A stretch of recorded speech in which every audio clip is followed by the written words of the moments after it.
Muy buenas tardes a todos compañeros, sean bienvenidos a la conferencia de prensa del ministro de Salud Julio Mazzoleni en la fecha. Adelante, ministro.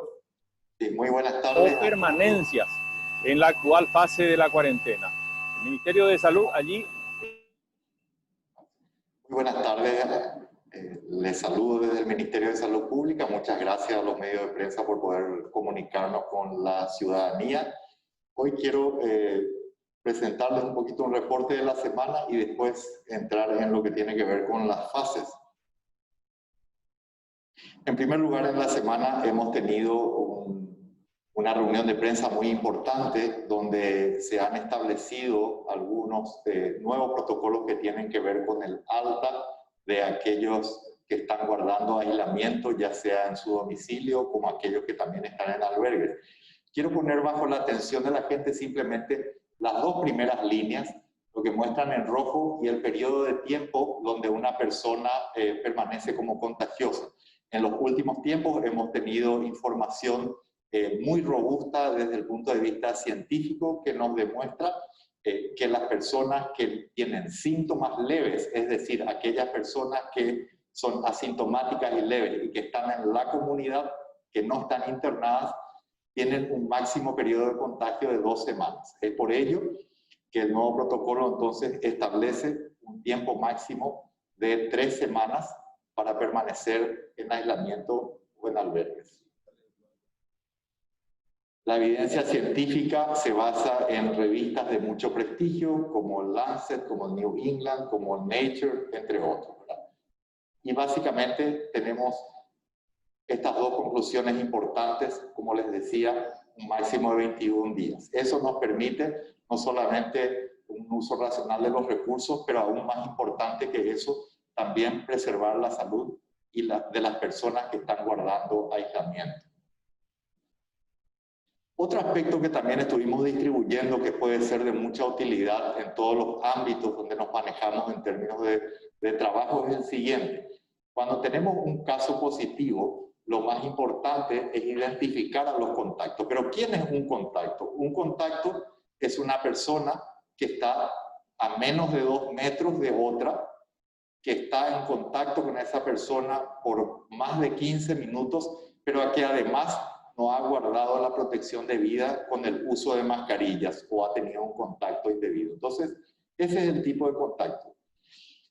En el caso entonces de un contacto que haya estado alrededor de un caso positivo, lo que básicamente se hace es, si no tiene síntomas, se hace un test a la semana, y si tiene síntomas lo hace inmediatamente, y en virtud de ello permanece 14 días en aislamiento si es que la persona ha sido asintomática y dio negativo al test, y permanece otros 14 días a partir del positivo si es que da positivo. Pero concretamente lo más importante es entonces recordar que un contacto es solamente aquel que haya estado a menos de 2 metros por más de 15 minutos sin la protección debida. También en la semana, y quisiera elaborar un poco en esto porque hemos tenido una reunión de la Organización Panamericana de la Salud y todos los países latinoamericanos, se ha establecido el fondo COVAX, que es un fondo para que todos los países de América puedan tener un acceso equitativo a las vacunas. Las ventajas de un acceso de este tipo y de un abordaje global de los países de Latinoamérica tiene que ver con el hecho de que vamos a tener acceso a cualquiera de las vacunas que en este momento están en estudio. Cuando hay acuerdos bilaterales, es decir, con una empresa en particular que está desarrollando, se corre el riesgo de que si la vacuna no resulta exitosa, entonces ese acuerdo cae.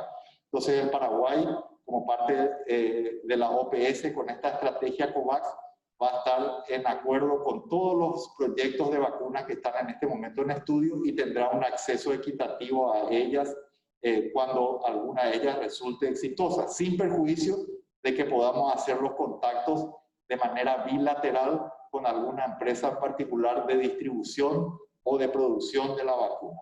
Esto se va a hacer además a través del fondo rotatorio de la OPS, que es de hecho la manera en que el Paraguay compra las vacunas en general. Y esto tiene una ventaja porque la compra de las vacunas tiene una complejidad logística, también jurídica y ciertamente sanitaria. Y esa es una práctica, una gimnasia que la OPS a través del Fondo Rotatorio ya tiene. En la última semana también hemos visto en las noticias algunos resultados muy alentadores de ciertas vacunas, de algunos proyectos de vacuna. Se ha hablado en esta ocasión de vacunas que están en distintas fases. Sin elaborar mucho, quería simplemente explicar. La fase 1 consiste en hacerlo en grupos pequeños, menos de 100. En este caso se usa una población que no tiene vulnerabilidades en el caso del COVID, o sea, es una población adulta que no tiene enfermedades serias y que además no está por encima de los años que generan más riesgo. En la fase 2, ese número aumenta por encima de 100 y en este caso ya se empiezan a incluir algunas personas que tienen ciertos factores de vulnerabilidad y se va examinando también las primeras respuestas del organismo a la vacuna. Y en la fase 3, ahí tenemos ya vacunas que están siendo probadas en una población mucho mayor, estamos hablando de 30.000 más o menos en promedio o incluso más. Eso está ocurriendo en este momento en Estados Unidos, está ocurriendo acá cerca en Brasil, también estará ocurriendo en Chile. Y hay 11 vacunas o proyectos de vacuna en fase 1, tenemos 3 en fase 2 y 2 en fase 3. Todavía es prematuro para hablar de la posibilidad de éxito, pero ciertamente estas son buenas noticias. Hoy estuvimos inaugurando también otras 8 camas en la zona de Ciudad del Este, con eso aumentamos ya 24 camas solamente en el departamento de Alto Paraná. En total, ahí tenemos ya unas 48 camas de terapia intensiva, eso triplica la cantidad de camas de terapia intensiva. Pero también estaremos ubicando otros 45 respiradores que hemos comprado en la semana, eso nos va a permitir aumentar. También, y esto no es una casualidad, hemos inaugurado hoy 3 unidades de salud familiar en el Alto Paraná.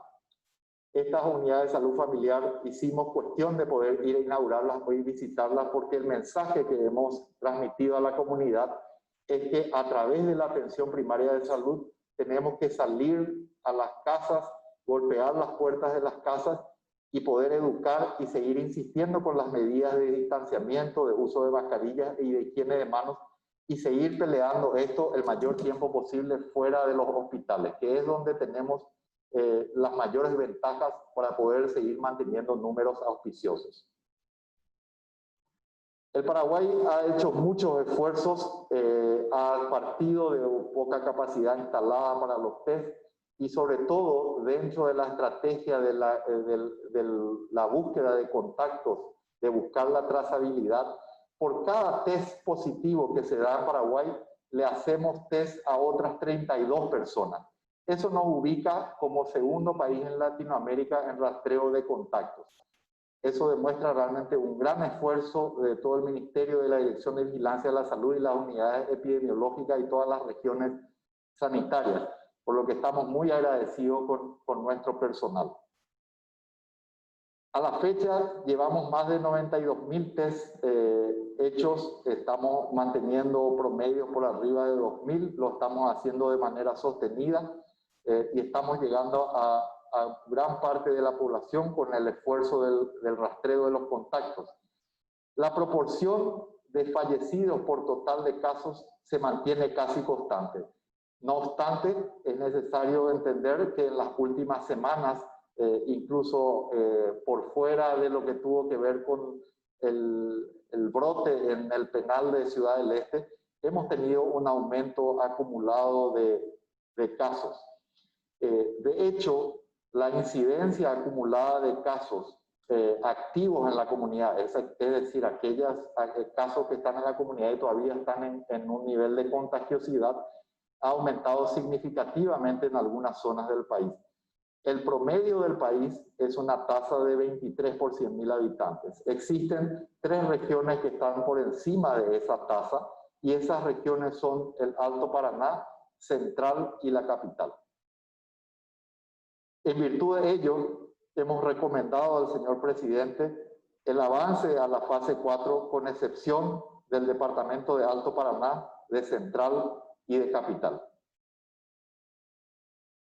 La fase 4 incorpora como novedad el sector hotelero con un estricto control y un estricto protocolo. Todos estos protocolos e instructivos van a ser socializados en lo que va del fin de semana y también en alguna manera referenciados en el decreto, y vamos a estar trabajando en ello para que sean no solo con los sectores, pero sino para la comunidad en general.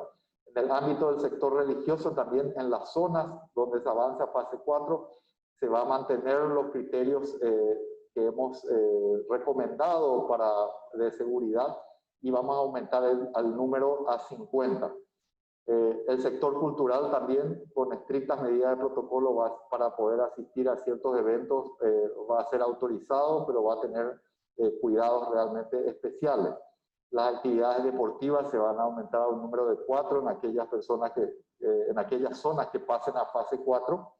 Estas actividades deportivas se van a dar con una suerte de núcleo constante de personas, es decir, por ejemplo, 4 personas que practiquen un deporte que no sea de contacto, entonces pueden hacerlo, pero tienen que ser siempre las mismas personas. Las reuniones sociales en las familias, en las casas, se restringen a 10 y se recomienda realmente que sean contactos de núcleos familiares y el menor número de personas por fuera de los contactos. Los eventos pueden alcanzar el número de 20 y van a tener estrictos controles de registro, y esa información va a ser utilizada como siempre para que el ministerio pueda tener el rastreo de esas personas eventualmente. Bueno, con esto damos por terminado este reporte. Quiero señalar simplemente un par de cosas aquí en el hashtag. En primer lugar, hemos hablado desde un principio en quedarnos en casa, salvo que sea estrictamente necesario, o si podemos hacerlo y trabajar a distancia, esa recomendación se mantiene. Siempre no bajar la guardia en la medida que mantengamos la distancia, que usemos mascarilla, que nos lavemos las manos, podemos estar siempre seguros. Tenemos que cuidarnos entre todos. La recomendación de asumir que todos somos portadores del virus hoy está más vigente que nunca, porque la circulación comunitaria sin duda ha aumentado. También es cierto que estamos en una etapa distinta de la epidemia en este momento. Entonces, podemos cuidarnos entre todos, hacerlo de manera responsable. Muchas veces aquellos casos sin nexo representan gente que tiene pudor o que tiene cierta vergüenza por haber transgredido alguna de las normas. O es mucha gente que ha estado en contacto con personas del primer grupo que acabo de describir. Entonces, la idea es que realmente, aferrados a estas medidas, podamos seguir avanzando y sobre todo cuidando las fases en las que hoy estamos.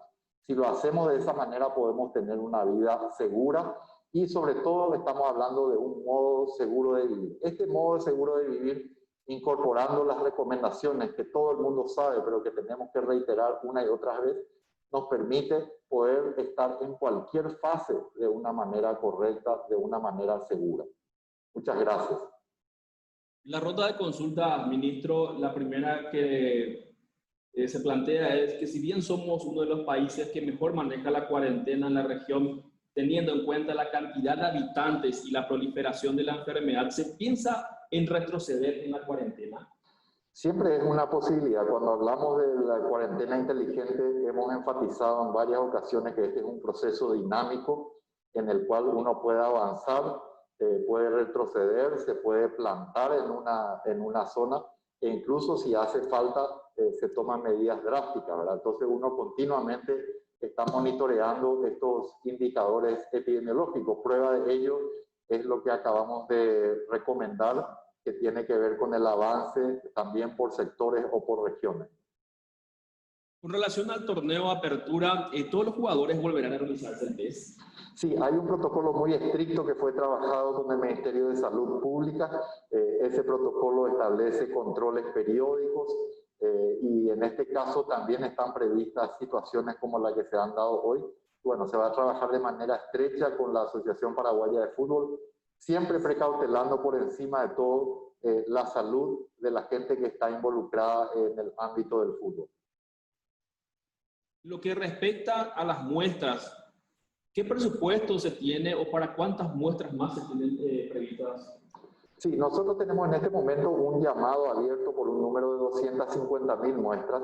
Eso seguramente para el martes vamos a tener ya una adjudicación y posterior firma de contrato. En el interim, el Ministerio está comprando en el mercado, tenemos suficientes muestras para poder sostener el ritmo de testeo que estamos haciendo ahora, que recordamos es el más alto desde que empezamos, y lo vamos a hacer de manera sostenida hasta poder hacer uso efectivo de ese llamado. Consulta del diario ABC impreso. ¿Por qué el Círculo de Médicos del Paraguay sigue diciendo que no recibieron aún los insumos necesarios? Dicen que no tienen acceso a mascarillas N95 ni batas. Bueno, el Círculo Paraguayo de Médicos ha tenido mejores conducciones, ¿verdad? Y lamentamos profundamente que realmente una entidad tan prestigiosa como esa tenga una comunicación de ese tipo. También se ha hablado de cierto secretismo. Tenemos un tablero que muestra de manera transparente todo lo que tiene que ver con insumos, recursos humanos, compras, metas del Ministerio de Equipos Biomédicos, y ese tablero está listo desde abril, así que imagino que pudo haberlo visto. Hemos tenido denuncias también de su presidenta respecto a personas que han renunciado al Ministerio por falta de equipo de protección individual. No hemos encontrado ni una sola renuncia. Muchos de los insumos de protección individual se fabrican hoy en el país. Solo por darles un ejemplo, el consumo actual de mascarillas es aproximadamente de 1 millón por mes desde el mes de mayo. Antes de eso era 100.000. El Ministerio ya distribuyó 6 millones y tiene 3 millones en stock. Así que realmente no hay ninguna razón para hablar de equipo de protección individual. Se pone en tela de juicio nuevamente el tema de la compra de los teclados y el mouse. ¿Por qué no se estaría publicando el detalle de esa compra? Toda la información del Ministerio está al acceso de la gente. Les recuerdo que además del tablero que tiene que ver con el COVID, el Ministerio ha puesto también a disposición de la ciudadanía no solamente el COVID, sino todas las compras que hace, absolutamente todas. Además, todos los contratos, todos los llamados, todos son de acceso integral del sector público o privado, quien quiera ver. Respecto a ese contrato, una vez más enfatizo, aquí no hay sobrefacturación, estamos hablando de un contrato de mantenimiento, es un contrato abierto, es decir, eso se usa si hay necesidad, si no hay necesidad no se usa. Es un contrato de mantenimiento preventivo, un mantenimiento de mantenimiento también correctivo. Ese proceso se inició en febrero del 2019 y finalizó en diciembre del 2019 con la firma del contrato. Fue acompañado por la DNSP y tiene un código de contrato. Estamos hablando también aquí de equipos de 8 tomógrafos, un angiógrafo. Estos tomógrafos tienen un promedio de 2.000 millones de guaraníes de costo. Tienen computadores que están en el orden de $38.000. Son equipos sofisticados. Las compañías que tienen la representación exclusiva de ellas requieren la compra en origen de estos productos. Y además de eso, el contrato y además la garantía están sujetos a que se sigan esos parámetros. Así que no hay nada que ocultar y solamente querría cerrar con el hecho de que es absolutamente esencial y una práctica no habitual el poder enfocarnos en el mantenimiento. No nos podemos dar el lujo de que ninguno de estos tomógrafos, sobre todo en este momento, puedan caer y dejen de estar accesibles al público. Teniendo en cuenta el aumento en la cantidad de llamadas en el 154, ¿existe algún plan de contingencia para solucionar este problema? Sí, estamos en este mismo momento abocados a la contratación de más gente. Ese proceso también tiene cierta complejidad porque esa gente tiene que ser entrenada más allá de que sea personal de salud, porque tiene ciertas particularidades de llamado. Y sí, con el aumento de las llamadas telefónicas, pedimos disculpas a la ciudadanía. Es verdad que ha habido una demora importante y estamos contratando más gente para poder sobrellevar esto. ¿Existe algún porcentaje en cuanto a la cantidad de casos contagiados asintomáticos en Paraguay en base al total de los casos que ya se han confirmado hasta la fecha? Bueno, es muy difícil de establecer eso porque también tenemos un grupo que tiene síntomas muy sutiles y por muy poco tiempo. Hay gente que tiene, por ejemplo, la pérdida del olfato, que tiene una ligera molestia en la garganta por apenas un par de días. A mucha gente se le escapa incluso la descripción de síntomas, o a veces los atribuye a cuestiones como alergia u otras cosas. Lo que sí le puedo decir es que la mayoría de los casos, aparentemente, como en cualquier parte del mundo, son casos asintomáticos. Por el momento, con la evidencia existente, para nosotros es exactamente igual. Si bien es cierto que podemos también decirle a la ciudadanía que los casos asintomáticos pueden contagiar, según lo que tenemos hasta ahora, aunque eso está ahora aparentemente en estudio de nuevo, pero tienen un mucho menor riesgo de contagio que aquellos que tienen síntomas. Consulta de SNTC9N. Así como están las cosas, ¿es recomendable reiniciar la próxima semana las actividades deportivas? Bueno, si estamos hablando específicamente, por ejemplo, del área profesional o del fútbol profesional, esto se maneja como un núcleo, digamos, aparte, y tiene controles muy estrictos y muy por encima del promedio, ¿verdad? Lamentablemente, como hemos sabido hoy públicamente, ha habido casos positivos, muy probablemente por alguna violación, aunque sea menor, de ese protocolo, ¿verdad? En el caso del deporte amateur, por así decirlo, sobre todo los deportes de contacto son de altísimo riesgo. Incluso usando el fútbol como ejemplo, el compartir el implemento, el mezclar gente que no es del mismo núcleo, todo eso realmente genera un alto riesgo de contagio. Así que va a haber una cierta libertad en términos de deportes colectivos, pero no de contacto, y va a ser un número máximo de 4, como he señalado. La APF decidió suspender el fútbol hasta el miércoles. ¿Es suficiente ese tiempo? Porque el viceministro había pedido por lo menos 7 días de baja. Bueno, hay que hacer un análisis muy detallado de los casos positivos que se han dado, quiénes son, cómo está el resto del plantel, en qué circunstancias se dio, si estaban juntos o no. O sea, hay una serie de detalles que tienen que investigarse, y en base a eso se puede hacer una recomendación técnica desde el Ministerio de Salud más detallada. Red Chaqueña de Comunicaciones consulta: ¿piensan habilitar un laboratorio más para la toma de muestra de COVID en el Chaco, atendiendo a que recientemente 3 personas residentes en Asunción dieron positivo y estuvieron por Filadelfia en contacto con otros ciudadanos?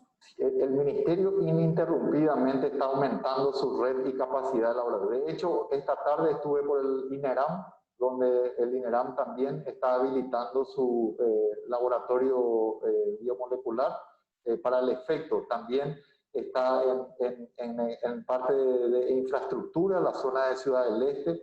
Ya tenemos en Coronel Oviedo y tenemos varios laboratorios también aquí, Calle I, en el Centro Dermatológico, y otros aliados. O sea, la idea es seguir aumentando el número de laboratorios que formen parte de la red. Eso naturalmente se tiene que hacer de manera planificada y de acuerdo también a la demanda y a las zonas que tienen mayor densidad poblacional y mayor número de casos. ¿El Chaco pasará finalmente a la fase 4 o no?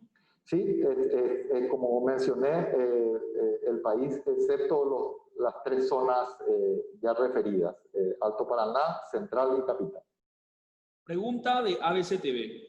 Si la estrategia de los albergues sirve aún, ¿no se destinarán recursos para mantenerlos con los fondos de los 1.600 millones de dólares, tomando como base que tenían cientos de paraguayos que aún deben ingresar al país? Sí, de hecho la estrategia se va a seguir haciendo. Tenemos siempre una estrecha cooperación con el comité, con el CODENA. Estamos trabajando en ello. Sigue siendo muy efectiva porque seguimos recibiendo compatriotas del exterior, así que estamos trabajando estrechamente. Los recursos también han sido reasignados para distintos aspectos de lo que tiene que ver con el cuidado logístico de nuestros compatriotas. Varios de esos recursos van a ser asignados a la Secretaría de Emergencia Nacional para poder aportar, sobre todo en el ámbito de limpieza, alimentación, etc. ¿Cómo se va a controlar a las personas que vienen de Alto Paraná, Capital y Central en la fase 3, que no vayan a zonas de fase 4? Sí, bueno, hay que mantener un cuidado. Nosotros tenemos que apelar siempre a la conciencia de la gente, porque en este momento, con la circulación comunitaria y los volúmenes que estamos hablando, tenemos que apelar necesariamente a ese sentido común. El transmitir el virus, el movilizarnos sin cuidado, va a poner en riesgo a varias personas. Tenemos muchos fallecidos que en general tienen el perfil de riesgo vulnerable y esas personas recibieron el virus de alguien, ¿verdad? Entonces, necesariamente es imposible tratar de hacerlo todo de un modo coercitivo. Obviamente, si hay alguna situación que sea llamativa, que sea evidente, flagrante, seguramente se van a tomar las medidas coercitivas necesarias a través de los organismos pertinentes. Pero en general, creo que como nación, la única posibilidad de salir adelante con esto es que realmente tengamos conciencia de la situación en la que estamos. No podemos negar ni subestimar al virus. ¿Qué vendrá luego de esta fase 4? ¿Se levantan todas las restricciones? ¿Se habla de un plan al respecto? Después de la fase 4, entonces lo que va ocurriendo es, estoy buscando nuestro señalador allá, así que si me permiten el dispositivo les voy a mostrar porque es importante y aprovechar esta pregunta. Después de eso, la vida probablemente ha cambiado para siempre. Tenemos que adaptarnos al virus y tratar de tener una vida plena. Para ello, lo que tenemos que hacer es esto. El modo seguro de vivir, ¿verdad? El modo seguro de vivir incorpora todo lo que siempre señalamos. En la medida que yo esté a la distancia suficiente, que me lave las manos por si he estado en contacto con algún objeto inerte que tenga el virus, en la medida también que usemos mascarilla, entonces vamos a poder disfrutar de algunas de las cosas que están ahora autorizadas y lo podemos hacer de un modo seguro. ¿Ha hablado usted en los últimos días con el presidente de la República o él a usted sobre su continuidad en el cargo? Hemos hablado con el presidente en varias ocasiones, prácticamente diariamente en esta ocasión, no puntualmente sobre ese aspecto. Sabemos siempre que cuando uno está en un cargo como el mío, siempre está ahí, cuando goza de la confianza del presidente. Yo me siento muy fuerte, realmente siento que estamos superando muchas de las adversidades enormes que hemos tenido también como administración y también siento que tengo mucho para dar junto con un equipo formidable aquí a nivel central y un ejército de blanco que se levanta todos los días para poder salvar vidas, ayudar. Es, como siempre digo, el mejor trabajo del mundo, aunque a veces resulta duro y difícil. El periodo de extensión en la fase 3 en Capital Central de Paraná. Estamos hablando de 3 semanas, estamos hablando de las fases habituales. Eso tiene una lógica porque generalmente nos gusta ver la película de las 2 semanas y tener una semana para poder evaluar eso. Entonces, es por ello que desde un principio solemos usar estos bloques de 3 semanas. Paraguay TV consulta, ¿cuál es el motivo de los masivos resultados no concluyentes en los puestos de toma, principalmente en San Lorenzo? Bueno, puede ser una serie de circunstancias, ¿verdad? A veces el resultado sale en una zona intermedia, puede haber algún riesgo con la toma de muestra inapropiada, una serie de cosas que recordemos que esto no son ciencias exactas, estamos hablando de procedimientos, estos procedimientos se hacen en base a ciertos protocolos en la toma de muestras, en el procesamiento de ellas, entonces hay que entender que cuando uno hace esto de manera masiva, es casi natural que haya cierto grupo de personas que puedan caer en este grupo indeterminado. ¿Los indicadores para pasar a fase 4 en estos 3 departamentos?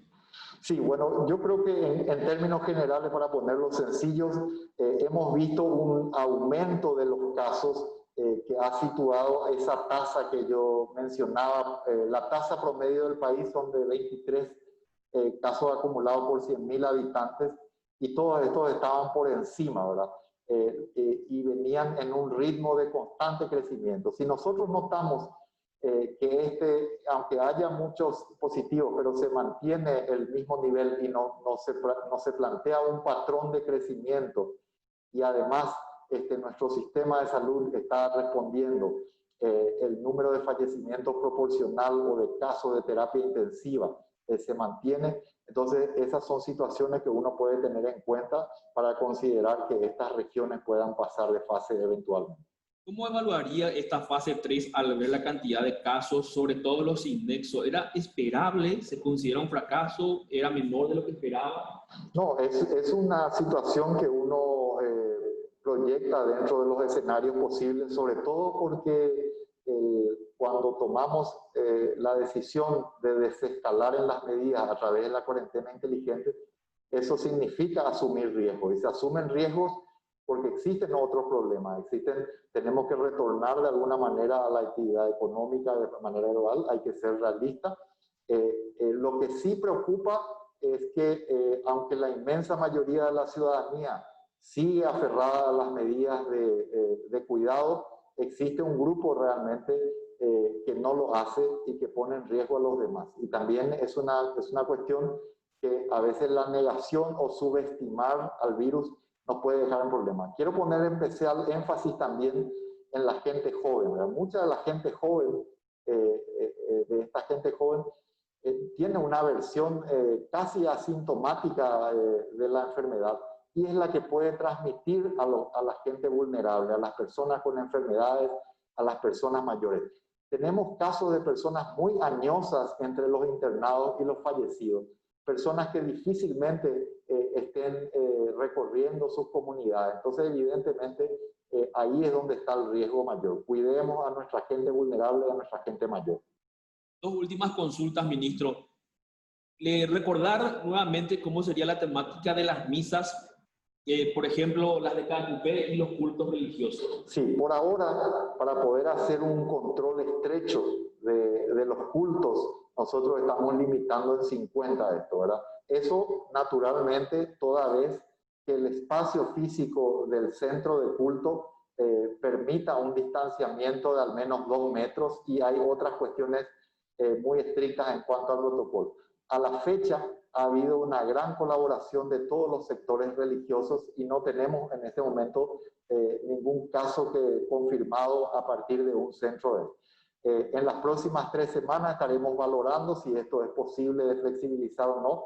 Nos parece lo más prudente en virtud del aumento de casos que tenemos ahora de ser bastante prudente y cauto.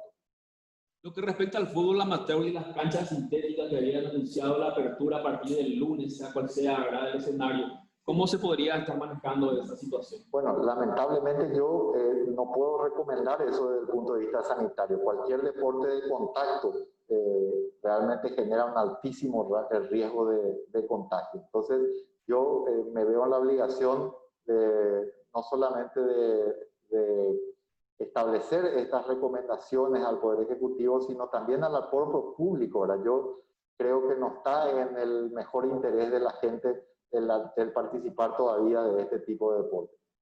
Ministro, muchas gracias por esta conferencia. A todos los que estuvieron con nosotros, agradecidos y hasta la próxima.